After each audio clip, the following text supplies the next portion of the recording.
नमस्ते दोस्तों, स्वागत है आपका फाइनेंस सीखो विद भारती जैन में। आज हम बात करेंगे एक ऐसे टॉपिक पर जो हर किसी की ज़िंदगी का एक ज़रूरी हिस्सा है, फाइनेंशियल प्लानिंग फॉर बिगनर्स। तो चलिए बिना किसी की देरी के शुरू करते हैं। सबसे पहले समझते हैं कि फाइनेंशियल प्लानिंग का मतलब क्या है।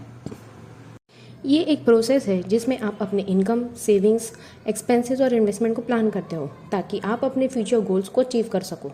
ये एक रोड मैप की तरह काम करता है जो आपकी फाइनेंशियल जर्नी को स्मूथ बनाता है। और दोस्तों, ये सिर्फ बिजनेस ओनर्स या इन्वेस्टर्स के लिए नहीं है, ये हर एक इंसान के लिए ज़रूरी है, चाहे आप एक स्टूडेंट हो, वर्किंग प्रोफेशन हो या एक होम मेकर। अगर आप फाइनेंशियल प्लानिंग में नए हो तो ये वीडियो आपके लिए परफेक्ट है। अब सवाल उठता है कि फाइनेंशियल प्लानिंग ज़रूरी क्यों है। बिना प्लानिंग के हम कितना भी कमा लें, पैसे हमेशा कम लगते हैं। फाइनेंशियल प्लानिंग आपको 3 इंपॉर्टेंट बेनिफिट्स देता है। इमरजेंसी के टाइम पे कभी कभी ज़िंदगी में ऐसी सिचुएशंस आ जाती हैं जो अनएक्सपेक्टेड होती हैं, जैसे मेडिकल इमरजेंसीज या जॉब लॉस। फाइनेंशियल प्लानिंग आपको एक इमरजेंसी फंड क्रिएट करने में हेल्प करता है ताकि आपको इन सिचुएशंस में स्ट्रगल ना करना पड़े। गोल अचीवमेंट, हर किसी का कुछ ना कुछ ड्रीम्स होता है, जैसे अपना घर खरीदना, बच्चों की पढ़ाई के लिए पैसे सेव करना या ड्रीम वेकेशन पे जाना। फाइनेंशियल प्लानिंग इन गोल्स को अचीवेबल बनाता है। रिटायरमेंट सिक्योरिटी, फाइनेंशियल प्लानिंग के बिना आपका रिटायरमेंट का पीरियड स्ट्रेसफुल हो सकता है, लेकिन अगर आप अभी से प्लान करते हैं तो आप अपना रिटायरमेंट ईयर को स्ट्रेस फ्री और कंफर्टेबल बना सकते हैं। चलिए वीडियो में आगे बढ़ते हैं और बात करते हैं कि फाइनेंशियल प्लानिंग की शुरुआत कैसे की जाए। सबसे पहले आप अपना शॉर्ट टर्म और लॉन्ग टर्म गोल्स को डिफाइन कीजिए। शॉर्ट टर्म गोल जैसे एक वेकेशन या इमरजेंसी फंड बनाना, और लॉन्ग टर्म गोल्स जैसे अपना घर खरीदना या रिटायरमेंट प्लानिंग। अपने मंथली इनकम और एक्सपेंसेस का रिकॉर्ड रखिए। ये जानना ज़रूरी है कि पैसे कहाँ आ रहे हैं और कहाँ जा रहे हैं। आप एक्सपेंस ट्रैकर ऐप या एक नोटबुक का यूज़ कर सकते हैं। बजटिंग एक डिसिप्लिन लाइफ का फाउंडेशन है। आप 50-30-20 रूल फॉलो कर सकते हैं, जैसे कि 50% नेसेसिटीज़ के लिए जैसे रेंट, ग्रोसरीज, बिल्स। 30% वांट्स के लिए जैसे एंटरटेनमेंट, डाइनिंग आउट। 20% सेविंग्स और इन्वेस्टमेंट के लिए। हर महीने आप अपना बजट को रिव्यू करिए और उसके हिसाब से अपने खर्चे और सेविंग्स को एडजस्ट करिए। बिल्ड एन इमरजेंसी फंड, कम से कम 3 से 6 महीने के एक्सपेंसेस का इमरजेंसी फंड ज़रूर बनाएं। इससे अनएक्सपेक्टेड सिचुएशन में आपको फाइनेंशियल स्ट्रेस नहीं होगा। अपने आप और फैमिली को प्रोटेक्ट करने के लिए हेल्थ इंश्योरेंस और टर्म इंश्योरेंस लेना ज़रूरी है। इसके अलावा पर्सनल एक्सीडेंट कवर और क्रिटिकल इलनेस राइडर भी कंसिडर करिए।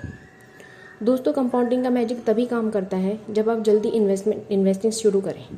म्यूचुअल फंड, पीपीएफ और स्टॉक जैसे इन्वेस्टमेंट के साथ अपने पैसे ग्रो करिए। मुझे यकीन है कि आप लोग सोच रहे होंगे कि कंपाउंडिंग का मैजिक क्या है। कंपाउंडिंग का सिंपल मतलब होता है इंटरेस्ट ऑन इंटरेस्ट, मतलब जो इंटरेस्ट आपको पैसे पर मिलता है वो टाइम के साथ ग्रो करता है। इसका एक सिंपल फॉर्मूला है जो आपको स्क्रीन पे दिख रहा होगा।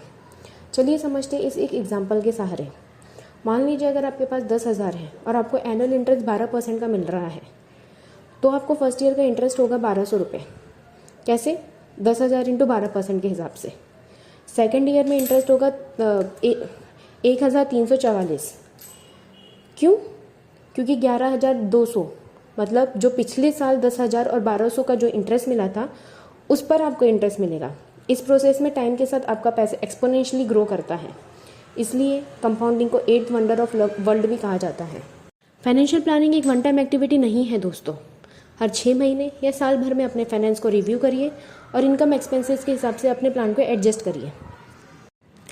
फाइनेंशियल प्लानिंग करते वक्त कुछ ऐसी कॉमन गलतियाँ होती हैं जो हमें अवॉइड करनी चाहिए, क्योंकि ये गलतियाँ हमें अपने फाइनेंशियल गोल से दूर कर सकती हैं।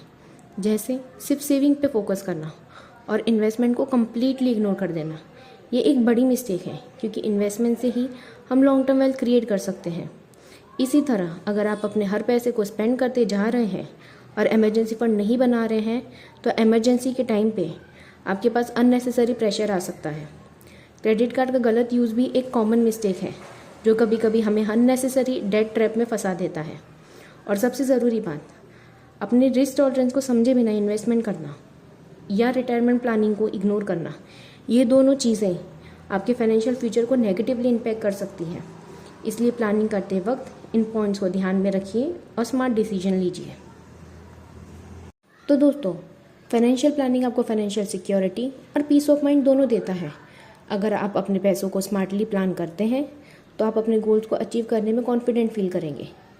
अगर आपको ये वीडियो हेल्पफुल लगी हो तो लाइक करिए, अपने दोस्तों के साथ शेयर करिए और फाइनेंस सीखो विद भारती जैन को सब्सक्राइब करना ना भूलें। अगर आपके पास कोई क्वेश्चन है तो कमेंट में ज़रूर लिखिए। मैं कोशिश करूँगी कि मैं हर क्वेश्चन का जवाब दे पाऊँ। मिलते हैं अगले वीडियो में एक नए टॉपिक के साथ।